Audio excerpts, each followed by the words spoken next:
जय हिंद साथियों। तो आज की इस वीडियो में UP triple S C PET exam 2025 के लिए कुछ ऐसे यूपी जीके के क्वेश्चंस हम लोग देखने वाले हैं जो आपके एग्जाम में साथियों आपको डायरेक्ट देखने को मिलेंगे। यानी कि पूरे के पूरे 100 सवालों को हम लोग देखेंगे आज की इस वीडियो में, और पूरे 100 सवाल ये यूपी जीके के सबसे टॉप लेवल के होंगे। मैं कहूंगा संपूर्ण निचोड़ साथियों आज समाहित किया है आज की इस वीडियो में यूपी जीके का। तो इन 100 क्वेश्चंस को साथियों आप लोग देखिए और अपने एग्जाम को क्रैक करिए।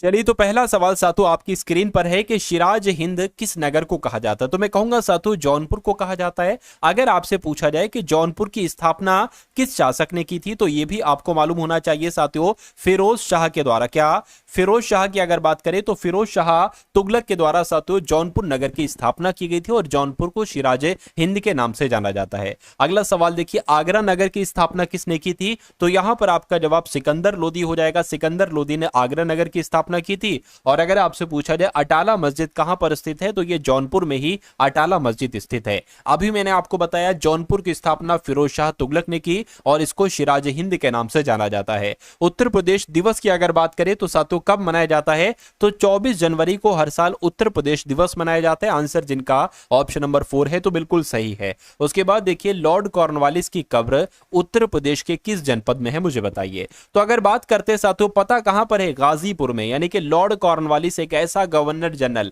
और ये एकमात्र एक ऐसा गवर्नर जनरल था जिसकी कब्र है ना उत्तर प्रदेश में है, और उत्तर प्रदेश के गाजीपुर में है। यह क्वेश्चन आपसे कई बार यूपी के अलग अलग एग्जाम में पूछा गया है, यूपी जीके के सेक्शन में। उसके बाद देखिए, जैन धर्म के प्रथम तीर्थकर का जन्म कहां पर हुआ था, आपसे पूछा जा रहा है। तो कहां पर हुआ था पता? यूपी के अयोध्या में साथियों इनका जन्म हुआ था। यह भी आप लोग याद रखेंगे। और बाबा ऋषभदेव उनका नाम था, जो जैन धर्म के प्रथम तीर्थकर थे। उसके बाद देखिए, उत्तर प्रदेश का सबसे पूर्वी जिला कौन सा है, मुझे बता दीजिए। देखिए, आपसे 4 सवाल पूछे जाते हैं। मान लीजिए साथियों ये क्या है, ये बीच में उत्तर प्रदेश है। अगर आपसे पूछा जाए उत्तर प्रदेश का सबसे पूर्वी जिला कौन सा है, तो पूर्वी तो ये होगा ना। तो सबसे पूर्वी जिला अगर आपसे पूछे तो आपको बलिया बताना है।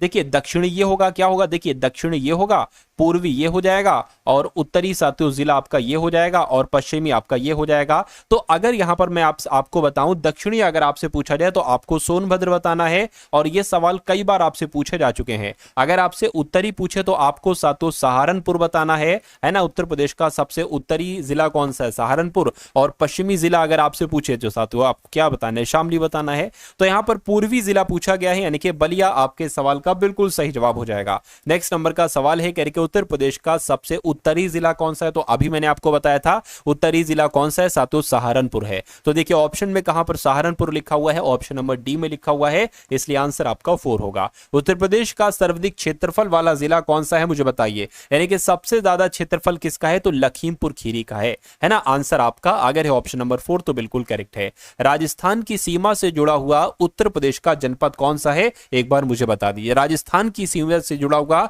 उत्तर प्रदेश का जनपद साथियों मथुरा है। मथुरा आपके सवाल का बिल्कुल सही जवाब हो जाएगा। नेक्स्ट नंबर का क्वेश्चन है, कह रहे कि गंगा नदी उत्तर प्रदेश के किस जनपद से राज्य में प्रवेश करती है ना। अगर गंगा नदी की हम बात करें कि उत्तर प्रदेश में जब ये एंट्री लेती है तो सबसे पहले किस जिले में लेती है, तो साथियों बिजनौर में लेती है। ये सवाल कई बार आपसे पूछा जा चुका है। साथियों इस वीडियो में मैं आपको यूपी जीके के केवल वही सवाल करवा रहा हूं जो अलग अलग यूपी के एग्जाम में लगातार साथियों पूछे जाते हैं, और मैं कहूंगा ये एग्जाम आपके यूपी ट्रिपल एस सी पेट में भी आपको देखने को मिलेंगे, है ना। क्योंकि पेट में हर बार यूपी जीके के भी कई सारे क्वेश्चंस पूछे जाते हैं, तो इस बार भी साथियों पूछे जाएंगे। चलिए, तो अगला सवाल देखिए, भागीरथी और अलकनंदा नदियां इनका मिलन स्थल साथियों कहां पर है? तो इनका मिलन स्थल देवप्रयाग में है। देवप्रयाग में आकर साथियों दोनों नदियां मिलती हैं। उसके बाद देखिए, उत्तर प्रदेश का कौन सा जिला गंगा के किनारे पर स्थित नहीं है? तो गंगा की अगर हम बात करें, देखिए गंगा के किनारे पर मुजफ्फरनगर है, अलीगढ़ भी गंगा नदी के किनारे पर है, और एटा भी गंगा नदी के किनारे पर है। लेकिन गोरखपुर की जब हम बात करते हैं तो ये साथियों राप्ती नदी के किनारे पर स्थित है, यह गंगा नदी के किनारे पर स्थित नहीं है। तो जो लोग भी यहां पर ऑप्शन नंबर 4 के साथ हैं तो बिल्कुल सही है। उसके बाद देखिए अगला सवाल आपकी स्क्रीन पर है। साथियों देखिए, मैं आपकी यूपी ट्रिपल एस सी पेट की अगर बात करें तो इस एग्जाम की आपकी कंप्लीट तैयारी करवाऊंगा, यानी कि A to Z। और बिल्कुल सबसे बड़ी बात साथियों यह है कि बिल्कुल निःशुल्क मैं साथियों करवाने वाला हूं। जो लोग साथियों बहुत बहुत रुपए के आपके लिए पेड कोर्स लॉन्च कर रहे हैं और लॉन्च करने की तैयारी में है, वो सब साथियों इस बार नाकाम हो जाएंगे और निशुल्क आपको ऐसा कंटेंट दिया जाएगा कि पेड कोर्स साथियों उसके सामने फेल हो जाए। तो आप इस चैनल पर अगर नए हैं तो इसको साथियों सब्सक्राइब कर लीजिए, बेल आइकन पर जरूर क्लिक कर लीजिएगा। आपके लिए A to Z जैसा पेपर आता है यूपी SSC पेट का, पुराने पेपर का विश्लेषण किया जाएगा, सब कुछ देखा जाएगा और आपके लिए कंटेंट तैयार किया जाएगा। बस अभी तो साथियों शुरुआत है, मैं आपको धीरे धीरे उस मुकाम तक पहुंचा दूंगा, उतना मजबूत आपकी तैयारी को करवा दूंगा जितनी मजबूत आपकी यूपी SSC पेपर को पास करने के लिए तैयारी होना चाहिए, है ना। तो साथियों चैनल पर नए हैं, चैनल को सब्सक्राइब कर दीजिए और अगर अभी तक आपने इस वीडियो को लाइक नहीं किया तो वीडियो को लाइक जरूर कर दीजिए साथियों, और एक प्यारा सा कमेंट भी तो लिख दीजिए साथियों, जय हिंद। जय हिंद का कमेंट एक बार साथियों कमेंट सेक्शन में कर दीजिए, मुझे बहुत अच्छा लगेगा।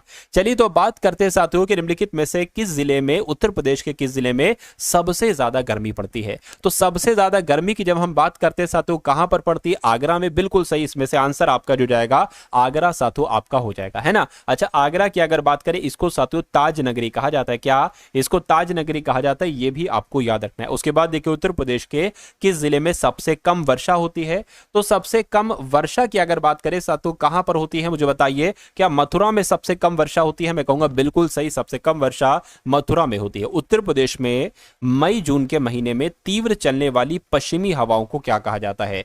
तो इसको साथियों लू कहा जाता है, लेकिन लू तो यहां पर ऑप्शन में कहीं है नहीं, तो आप लोग याद रखेंगे इसको लू कहा जाएगा। लू आपके सवाल का बिल्कुल सही और सटीक जवाब हो जाएगा भाई, बहुत बढ़िया, वेरी गुड क्लास। उसके बाद देखिए कह रहे कि उत्तर प्रदेश सरकार द्वारा स्थापित प्रथम वन्यजीव विहार कौन सा है, मुझे बताइए। चलिए फटाफट साथियों आप आंसर बता दी। तो अगर आपका जवाब चंद्रप्रभा वन्यजीव विहार के साथ है तो आपका जवाब बिल्कुल सही है, क्योंकि उत्तर प्रदेश सरकार द्वारा स्थापित प्रथम वन्यजीव विहार चंद्रप्रभा वन्यजीव विहार है। उसके बाद देखिए उत्तर प्रदेश का पहला टाइगर रिजर्व कौन सा है, मुझे बताइए। तो दुधवा टाइगर रिजर्व की जब हम बात करते हैं तो उत्तर प्रदेश का पहला टाइगर रिजर्व है। नेक्स्ट नंबर का क्वेश्चन है, उत्तर प्रदेश राज्य का पक्षी कौन है, मुझे बताइए। तो सारस की अगर हम बात करें साथियों, सारस जो है ना ये उत्तर प्रदेश का राज्य पक्षी है। सही जवाब आपका 4 हो जाएगा।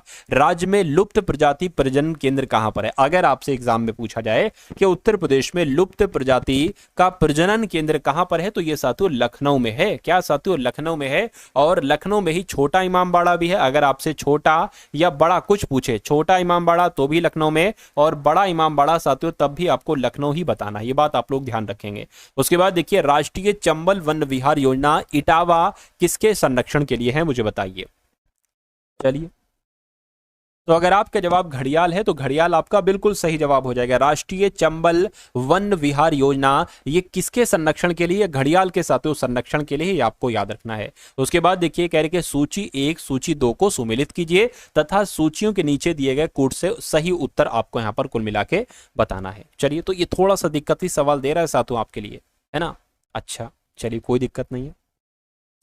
देखिए लकड़ी के खिलौने, मेरे हिसाब से साथियों इसमें कोई जानकारी अधूरी, वो मैं आपको यहां पर बता देता हूं। देखिए लकड़ी के खिलौने के लिए साथियों कौन सा शहर जाना जाता है? साथियों मैं कहूंगा वाराणसी जाना जाता है। आप लोग याद रखेंगे, है ना। टाइपिंग मिस्टेक होगी कोई दिक्कत नहीं। खेल का सामान के लिए कौन सा जनपद जाना जाता है, अगर आपसे पूछे तो मेरठ आपको बता देना है ना, मेरठ आपको बता देना है। पीतल की मूर्ति के लिए कौन से शहर जाना जाता है? तो साथियों मथुरा जाना जाता है, ये भी आप लोग याद रखेंगे। और दिया सलाई उद्योग के लिए कौन सा शहर जाना जाता है? तो साथियों बरेली जाना जाता है। तो कुल मिला के ये चीजें आप लोग यहां पर याद रखेंगे।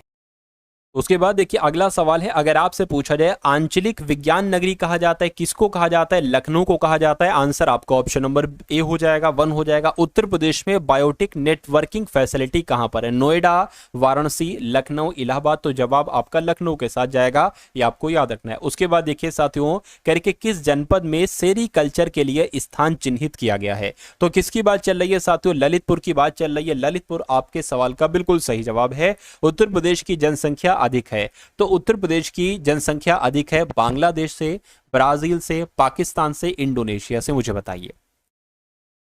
चलिए देखिए यहां पर आपसे कुल मिला के पूछा जा रहा है कि उत्तर प्रदेश की जनसंख्या, मतलब उत्तर प्रदेश में जनसंख्या कहां की भी आई है, बांग्लादेश से आई है या साथियों पाकिस्तान से आई है, कुल मिला के आपको बताना। देखिए बांग्लादेश की भी जनसंख्या उत्तर प्रदेश में है और पाकिस्तान की भी है, लेकिन ब्राजील और इंडोनेशिया की साथियों यहां पर नहीं है। तो अगर ऑप्शन में आएगा ना राइट आंसर, तो या तो बांग्लादेश आ जाएगा या पाकिस्तान आ जाएगा।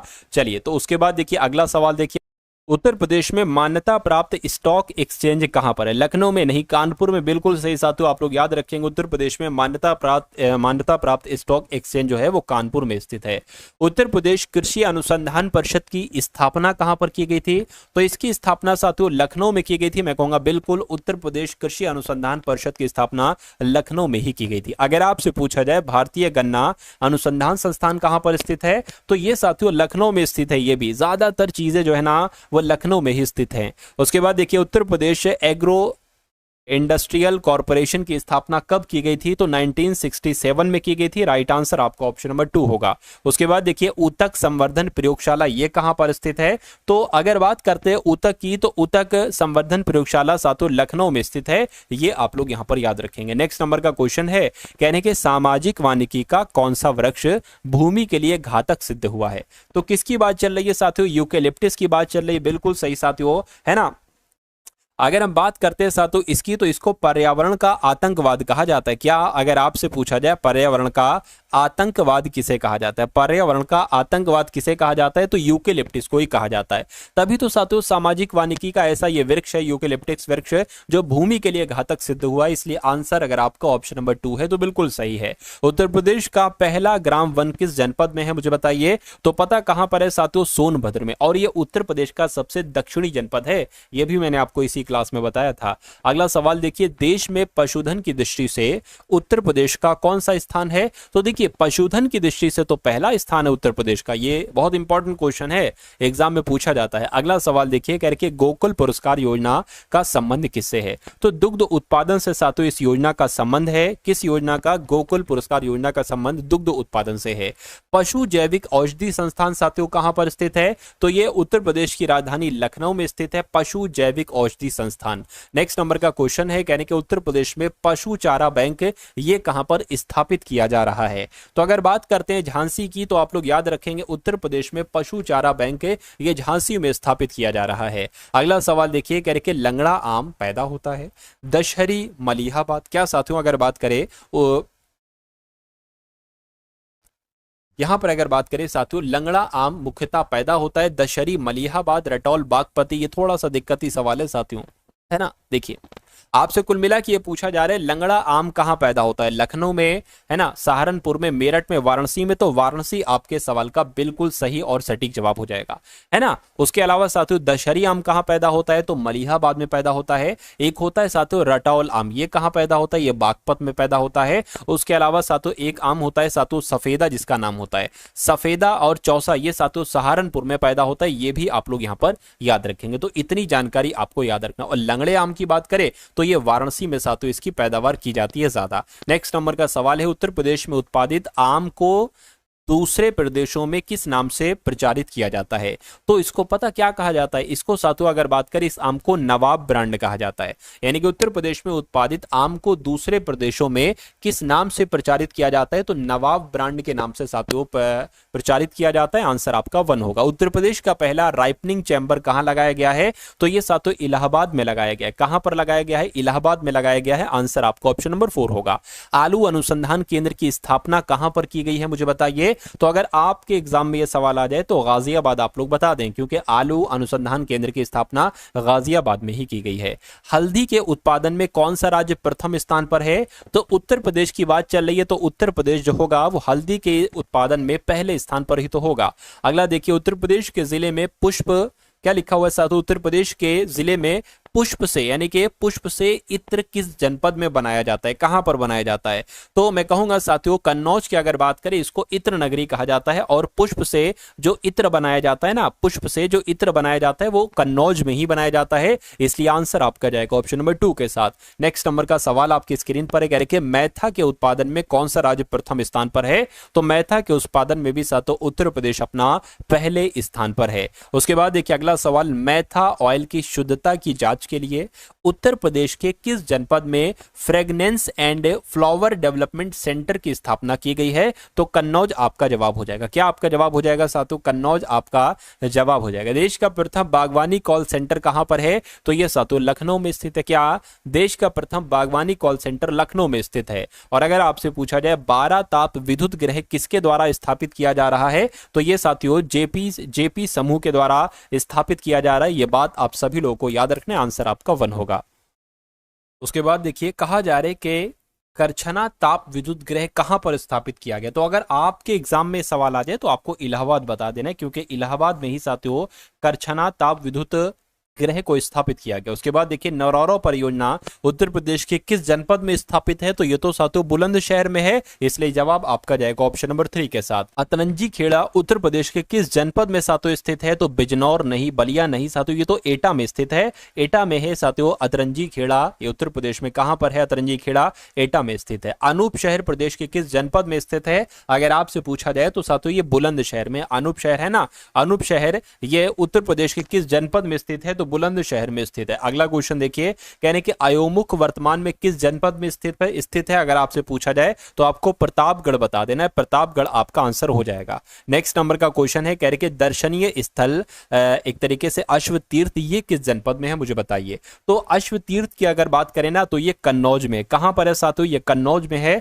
आंसर आपका 2 होगा। नेक्स्ट नंबर का सवाल है, कह रहे कि उत्तर प्रदेश में अफीम का सबसे बड़ा जिला कौन सा है? यानी कि सबसे ज्यादा अफीम का उत्पादन कहां पर किया जाता है? बाराबंकी में किया जाता है ना, और बहुत ना के बराबर साथियों और कहीं किया जाता है। ज्यादातर अफीम का जो कारोबार होता है वो साथियों बाराबंकी में होता है, इसलिए आंसर आपका ऑप्शन नंबर डी होगा।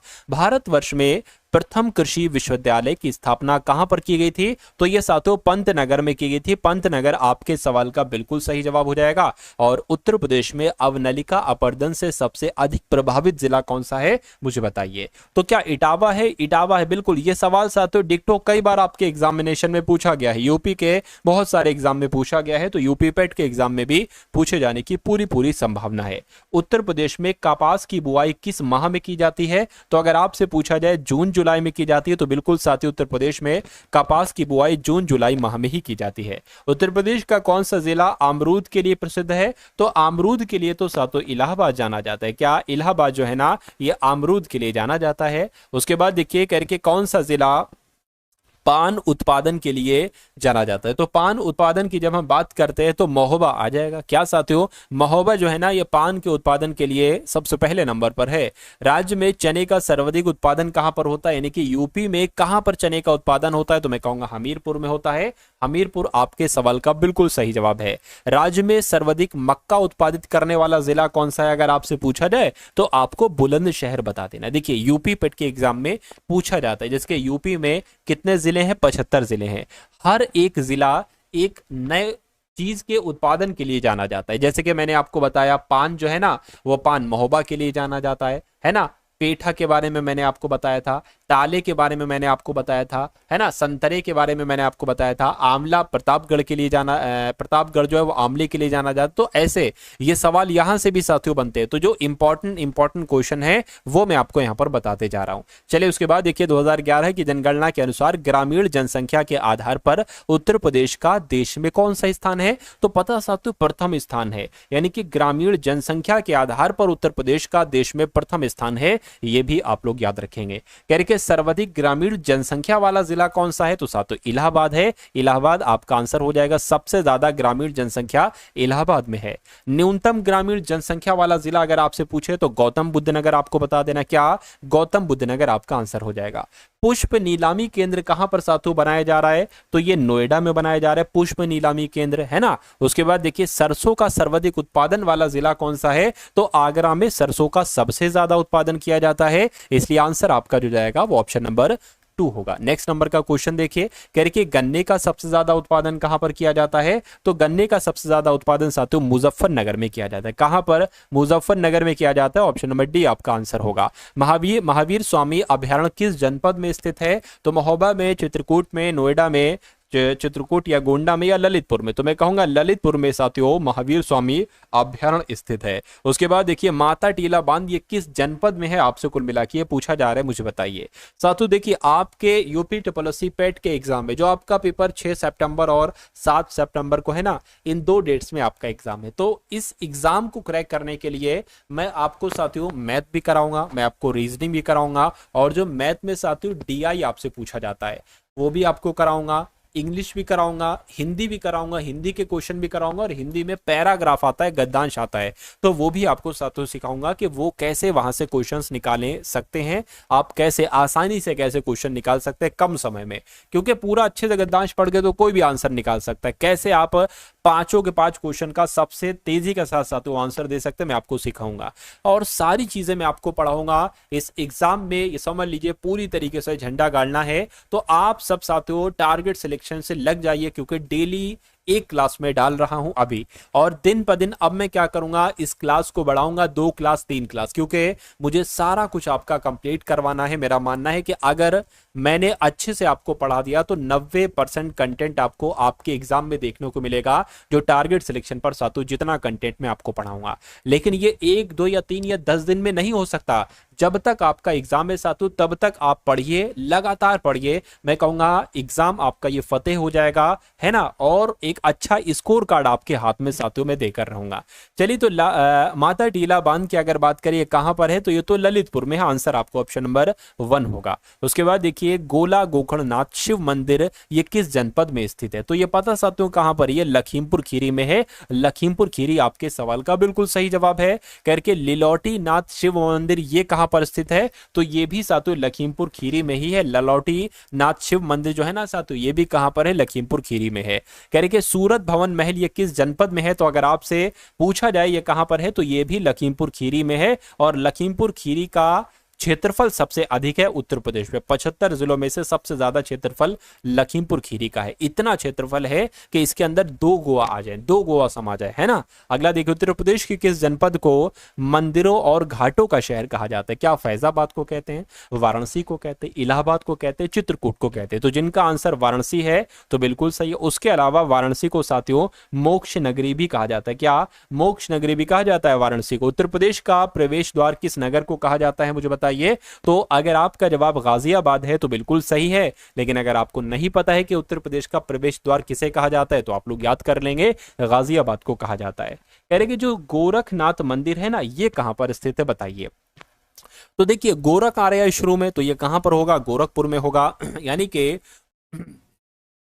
गोरखनाथ मंदिर जो होगा वो साथियों गोरखपुर में होगा। उसके बाद देखिए पूर्वोत्तर रेलवे का मुख्यालय कहां पर स्थित है, तो ये भी गोरखपुर में स्थित है पूर्वोत्तर रेलवे का मुख्यालय। अगला देखिए उत्तर प्रदेश में सर्वाधिक जनसंख्या वाला जिला कौन सा है, तो इलाहाबाद आप लोग याद रखेंगे। 2011 की जनसंख्या के अनुसार 59 लाख यहाँ की आबादी थी, कितनी, 59 लाख यहाँ की आबादी थी इलाहाबाद में 2011 की जनगणना के अनुसार। अब तो बहुत बढ़ गई होगी।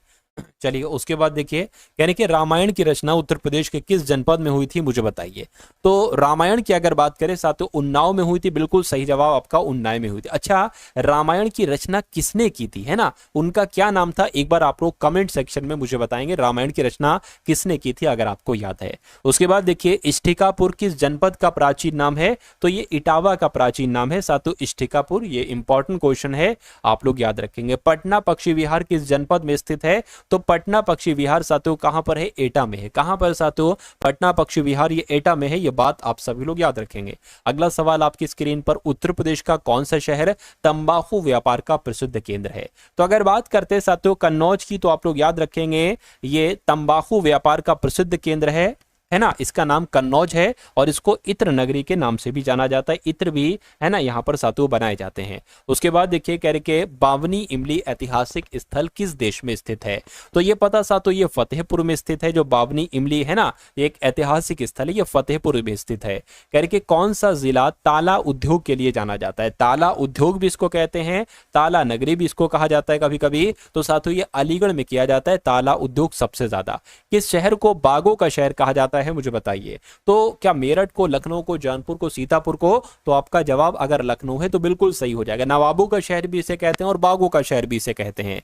किस शहर को कथक नृत्य की जन्मस्थली कहा जाता है? तो अगर बात करते हैं साथों लखनऊ को, तो लखनऊ को कथक नृत्य की जन्मस्थली कहा जाता है। उसके बाद देखिए लखनऊ का प्राचीन नाम क्या था मुझे बताइए। तो लखनबाग था, लौहनगर था, लक्ष्मणपुर था या लाखनगर था? तो मैं कहूंगा लक्ष्मणपुर साथियों लखनऊ का प्राचीन नाम था। आंसर आपका जाएगा ऑप्शन नंबर 3 के साथ। ठीक, या कुछ भी हो, हाँ लक्ष्मणपुर आप लोग याद रखेंगे।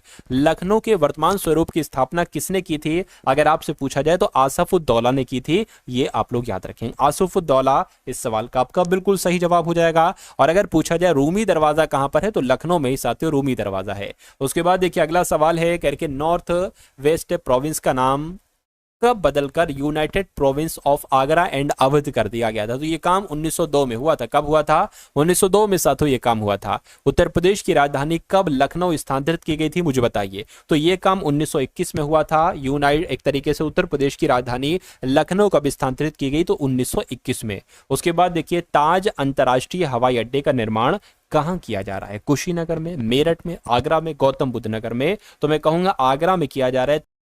Institute of advance studies in education ये कहां पर स्थित है साथियों? कानपुर में, इलाहाबाद में, वाराणसी में या लखनऊ में? तो आपका जवाब इलाहाबाद होना चाहिए क्योंकि institute of advance studies in education ये इलाहाबाद में ही स्थित है। राज्य हिंदी संस्थान कहां पर स्थित है? वाराणसी में, इलाहाबाद में, आगरा में, गोरखपुर में? तो आपको याद रखना है राज्य हिंदी संस्थान वाराणसी में स्थित है।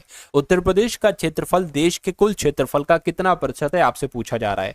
तो अगर पूरे एक तरीके से मान लीजिए उत्तर प्रदेश का क्षेत्रफल कुल क्षेत्र यानी कि पूरे देश का क्षेत्रफल अगर 100% है तो उत्तर प्रदेश का क्षेत्रफल कितना होगा साथियों? 7.33% होगा, लगभग 7.5% से थोड़ा सा कम, है ना। तो ये सवाल आपके एग्जाम में पूछा जाता है। उत्तर प्रदेश की सीमाएं कितने राज्यों को स्पर्श करती हैं? तो कितने राज्यों को स्पर्श करते हैं उत्तर प्रदेश की सीमाएं? मैं कहूंगा 8 राज्यों को साथियों स्पर्श करती हैं। 8 राज्य आपके सवाल का बिल्कुल सही और सटीक जवाब हो जाना चाहिए भाई। बहुत बढ़िया, वेरी गुड क्लास। तो ये पूरे साथियों यूपी जीके के आपके यूपी ट्रिपल पेट एग्जाम के लिए सबसे इंपॉर्टेंट और खास क्वेश्चंस थे। मैं आपको ऐसी वीडियो साथियों देता रहूंगा, है ना, यूपी जीके के इंपॉर्टेंट क्वेश्चंस की वीडियो देता रहूंगा। तो आप अगर चैनल पर नए हैं तो आप इस चैनल को साथियों एक बार सब्सक्राइब कर लीजिए। और मेरा मानना है जितना आपको पढ़ा दिया जाए उतना अगर आप अच्छे से पढ़ लेते हैं, ईमानदारी से पढ़ लेते हैं, तो आपका सिलेक्शन हो जाएगा साथियों यूपी ट्रिपल पेट में, है ना। एक अच्छा स्कोर कार्ड आपको मिलेगा ताकि आप